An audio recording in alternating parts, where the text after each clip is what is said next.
आज भी स्मरण है कि उस समारोह में आप किस तरह पधारे थे। केवल उस समारोह को उपस्थित होने के लिए दिन भर आपको यात्रा करनी पड़ी।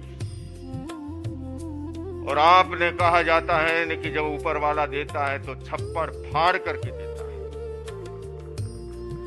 माननीय पूर्व राष्ट्रपति जी उस मंच पर मौजूद थे और आपने अपनी दिव्य दृष्टि से, आपने अपनी अंतर्दृष्टि से उस विश्व शांति केंद्र के उद्घाटन के अवसर पर कहा कि मैं वैश्विक कार्यों के लिए दिल्ली में 9 दिन कथा करूंगा।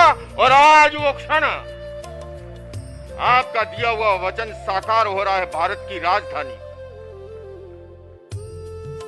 और राजधानी की आवाज दुनिया सुनती है।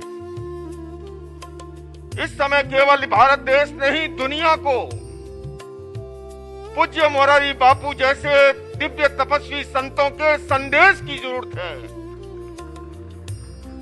उस दिन भी आपने पीड़ा व्यक्त की थी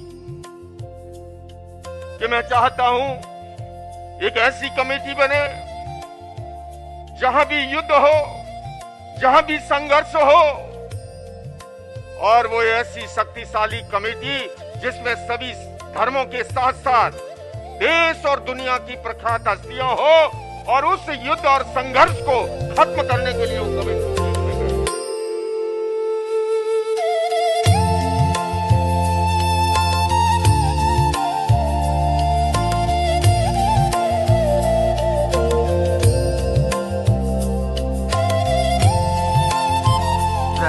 आचार्य लोकेश मुनि जी ने इस आयोजन समिति का अध्यक्षीय दायित्व मुझे सौंपने का निवेदन किया, तो मैंने इसे अपना सौभाग्य माना और इस महान कार्य में सहभागिता को गौरव की अनुभूति के साथ स्वीकार भी किया। इस कथा की जब उद्घोषणा हुई थी, गुरुग्राम स्थित विश्व शांति केंद्र के उद्घाटन समारोह में, उस अवसर पर मैं भी उपस्थित था। उसी समय पूज्य मोरारी बापू ने ये संकल्प व्यक्त किया था कि विश्व शांति केंद्र के मिशन हेतु मैं दिल्ली में 9 दिवसीय कथा करूंगा। ये स्पष्ट संकेत था कि बापू की कथाएं केवल आध्यात्मिक वाणियां नहीं, बल्कि समाज, राष्ट्र और विश्व के कल्याण के लिए प्रेरक शक्ति होती है। कहा भी गया है, परमारथ के कारणे साधु धरे शरीर। उनके जीवन पर यह वचन पूरी तरह सटीक बैठता है। साधु संत अपने जीवन को दूसरों की भलाई के लिए समर्पित करते हैं। मुझे विश्वास है कि विश्व शांति केंद्र के इस संकल्प को बापू का आशीर्वाद वैश्विक स्तर पर प्रभावशाली प्रेरणा प्रदान कर देगा। आज भारत मंडपम का ये ऐतिहासिक सभागार एक विशेष आध्यात्मिक स्पंदन से अभिभूत हुआ है। ये केवल एक आधुनिक सभागार नहीं, बल्कि भारत की आत्मा का सजीव मंच बन गया है। यहाँ आज हम केवल एक धार्मिक आयोजन के साक्षी नहीं हैं, बल्कि हम भारत के सांस्कृतिक और नैतिक पुनरुत्थान के प्रतीक दृश्य के साक्षी बन रहे हैं। पूज्य मुरारी बापू द्वारा आचार्य लोकेश मुनि के सद प्रयासों को गंभीरता से समझना और इस 9 दिवसीय रामकथा के माध्यम से अपना योगदान देना एक गरिमामय संदेश प्रस्तुत करता है। मुरारी बापू की उपस्थिति इस आयोजन को विशिष्ट आभा प्रदान करती है। वे केवल रामकथा के वाचक नहीं हैं, वे राम के आदर्शों का जीवंत स्वरूप हैं।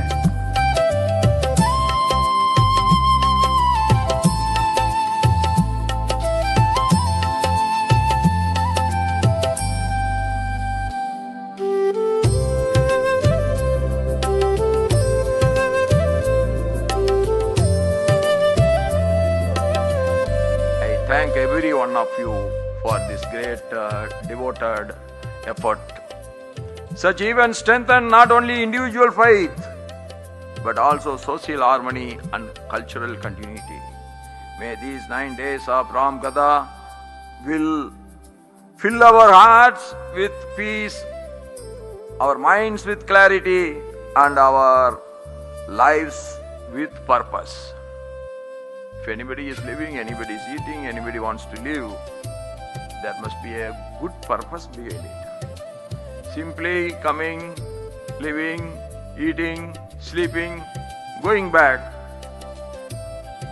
is not the dharma of a human being. We are entirely different from the animals because God has given extra efficiency to think and do something good for the society. May these blessings of Lord Ram guide our thoughts, words and actions. Once again bow the reverence to Pujya Murari Babuji and wish all devotees a spiritually enriching Ram Gada. On behalf of all of us, I say Namaskar to Pujya Murari Babuji.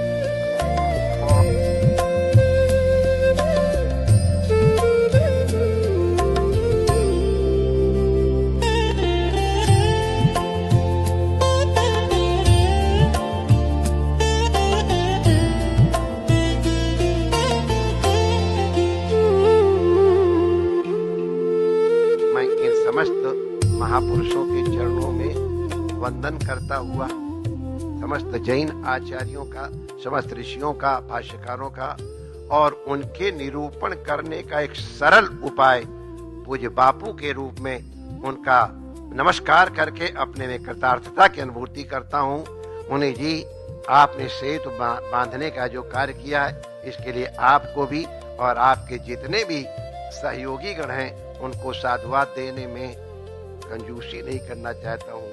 कृपा करके हमारे धन्यवाद को स्वीकार करें। जय श्री कृष्ण। आज एक ऐसा महापुरुष हम सब के बीच में है, हम सब की आंखों के सामने है। हम सब का सौभाग्य है कि हम सब आज उनका दर्शन कर पा रहे हैं। एक ऐसा तपस्वी जिसने अपने लिए नहीं जिया, ना कोई लोभ, ना कोई लाभ की इच्छा, बस शुभ हो पूरे विश्व का और हमारा जीवन शुद्ध बने, प्रबुद्ध बने, बस एक ही आकांक्षा। इसी के साथ ही मन में बहुत सारी भावनाएं हैं, क्योंकि पूज्य बापू का जीवन, ये दिव्य कथा कैसे पूरे विश्व को जोड़ सकती है। जहां युद्धों की परंपरा बुद्धों को भूलकर पूरे विश्व में आगे बढ़ रही है, दिल्ली की ये राजधानी, भारत की ये राजधानी एक संदेश देती है, आओ, there is a way and way is right here, being here. और ये संदेश बहुत दूर तक जाएगा। मेरे प्रिय विश्व अहिंसा विश्व शांति केंद्र के संस्थापक आचार्य श्री लोकेश मुनि जी, बड़ा अच्छा किया आपने। दिल्ली को चुना, दिल्ली वालों को चुना और दिल्ली के माध्यम से पूरे विश्व को चुना। यह संदेश बहुत दूर तक जाएगा। पूज्य बापू के पावन साधना को, उनकी पवित्र ऊर्जा को प्रणाम करते हुए मैं अपनी वाणी को विराम देते हुए इतना ही कहता हूं, बागों में बहार आती है जब वसंत आता है। वसंत एक किनारे पे है, अभी आने वाला है, लेकिन वसंत से पहले इस राजधानी में बागों में बहार आती है जब वसंत आता है। जीवन में बहार आती है जब जीवन में कोई संत आता है, सद्गुरु आता है, और धरती पे बहार आती है जब कोई बापू जैसा वीतराग संत आता है। भारत माता की, दोनों हाथ उठा के क्या जय। भारत माता की, वंदे वंदे, सनातन धर्म की, सनातन धर्म की जय सिया राम।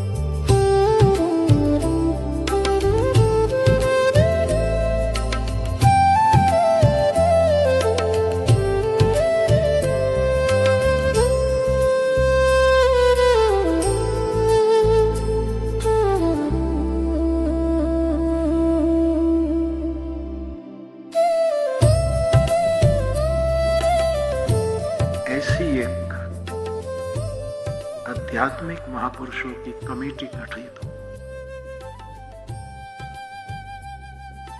जिसका चिंतन वैश्विक हो,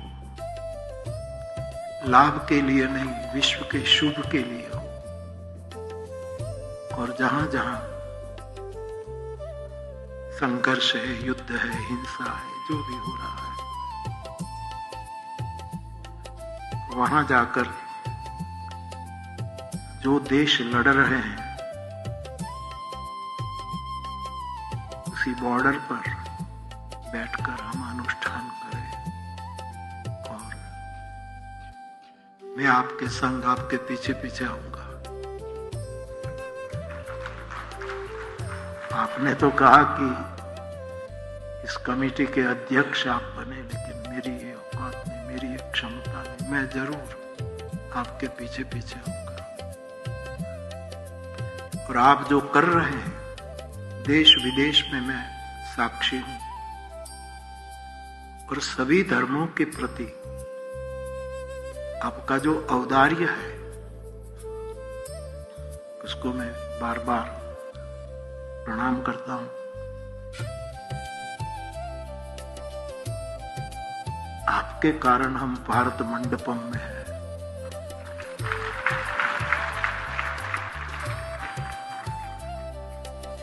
और आपके कारण हमारे पूज्य चरण तो जब भी कहो आशीर्वाद देने के लिए आ ही जाते हैं, सवाल ही नहीं। लेकिन इतने विशेष महानुभाव आए, और जैसे आपने कहा कि क्षणवार में हाँ कह दी, ये आपके कारण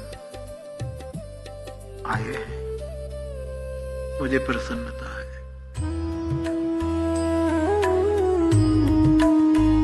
मैंने